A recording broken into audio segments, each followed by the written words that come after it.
Hey guys, we are live here Thursday, 3 o'clock with episode 13 of Ask the Agent. Today I've got rockstar listing agent Jeff Neilsen with us. Jeff? Steve? Hey, thanks for being on the show, man. Thank you for having me. And we're going to talk about open houses today. I think so many people are dropping the ball on this unbelievable opportunity to market these fantastic listings. So we're going to try and walk you through the process from all the stuff that you got to do pre, during, and then post follow-up. To turn your open house into a mega open house. So, I think one of the first things before we even start talking about the process of open house is actually the material that you're going to use to market this. So let's talk a little bit about professional photography, right? Well, professional photography is the number one most important thing to actually anything, listing a home or the open house for it. So. And when we're taking this professional photography, you got to remember that this is the new game to get people to come and see houses, right? It used to be there was one photo, and so somebody's going to call you up and say, hey, I want to go see a bunch of houses over the weekend. Today, they've probably already looked at those houses, and now they've narrowed it down to 2. So if your stuff doesn't look good online, nobody's showing up to the open house. So hire a professional photographer, videographer, and make sure that that's done right, okay? And then you can start talking about the marketing plan. So obviously we are going to market to other agents, right? So talk a little bit about other agents and what you're doing in that. So other agents before the open house, you definitely want to give them all a call, see who fits, who may have a buyer for it, reverse prospect, and definitely get out there and just drive them to the open house. We also hold off all showings, so they all have to come in 1 hour-and-a-half time span. I do them on Saturdays, some people do them on Sundays, but either way, the showings begin at the open house. Yeah, I mean, I think a key thing is, if you're in this business and don't want to work weekends, I think you're out of your mind. Like, the open houses on the weekend are just killer. You can buy all the Zillow and Facebook and Realtor.com leads you want. The best possible leads are those people that you're meeting on the weekend. Absolutely, 100%.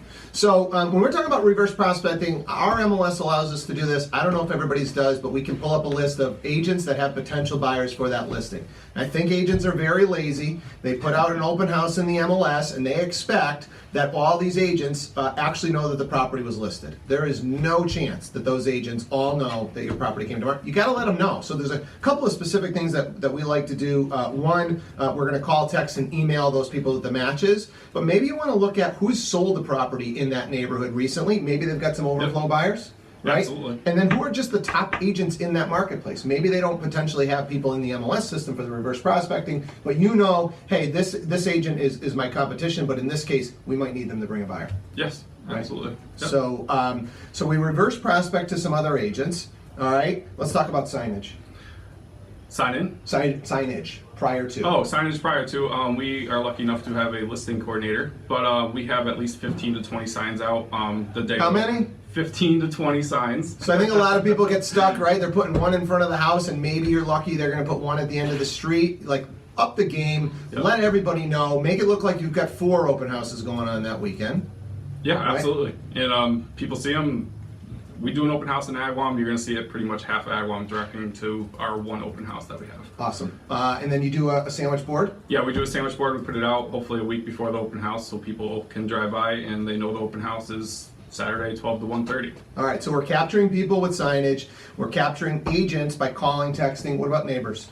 Neighbors, we do circle dialing around them. We try to find the closest 100 neighbors, sometimes more, and we call them all Wednesday, Thursday, and Friday the day before and invite them to the open house or see if they know of anybody that might be looking. So if you're not familiar with circle dialing, you can do that through RedX or Mojo Dialer, and then you can go and get lists from those companies or others, and then you're going to record a voicemail. So if you don't get those people, you can leave them a voicemail, tell them that there's this open house coming.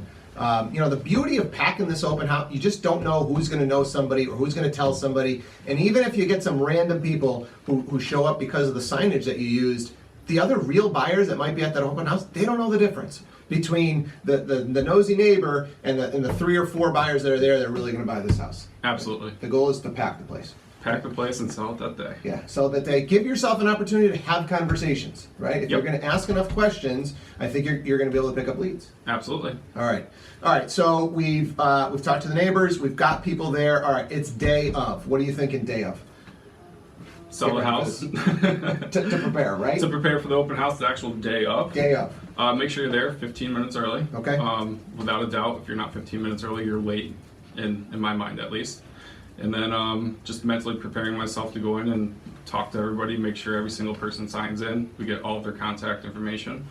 And then the goal is to pick up new clients and get the home sold.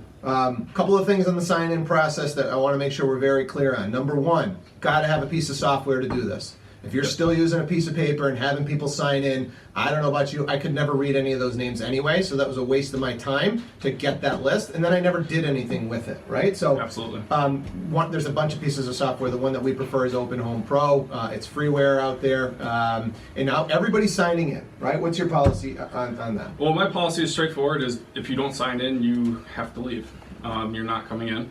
That being said, if you have an agent, I just need your name and your agent's information. Sure. But if you don't have an agent, I'm getting all of your information. Yeah, and I know, I think a lot of people go, how are you going to do that? Nobody's, most people, if you just say this is how we do it here, they're going to sign in and come in. Well, I didn't have to do that at the other open house. Well, that wasn't this one, We're here to protect the privacy of our seller. God forbid something happens, something gets stolen. I need to know who is in this property. And the person that's not willing to sign in is not going to buy that house anyway, right? So have them either give their information, give their agent's information, so afterwards we can actually follow up with the people that had potential interest in the property.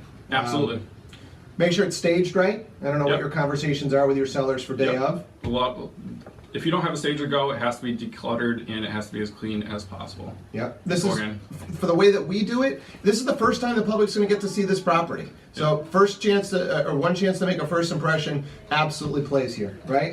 And if you can, get that seller to bake some cookies. There is some research out there that that aroma and stuff can actually help you to move these things. So bake some cookies, get some drinks. We've done some crazy stuff where we've got a grill going, hot dogs, hamburgers. A little shout out to Kyle Whistle. Maybe you can even do some booze at your open house.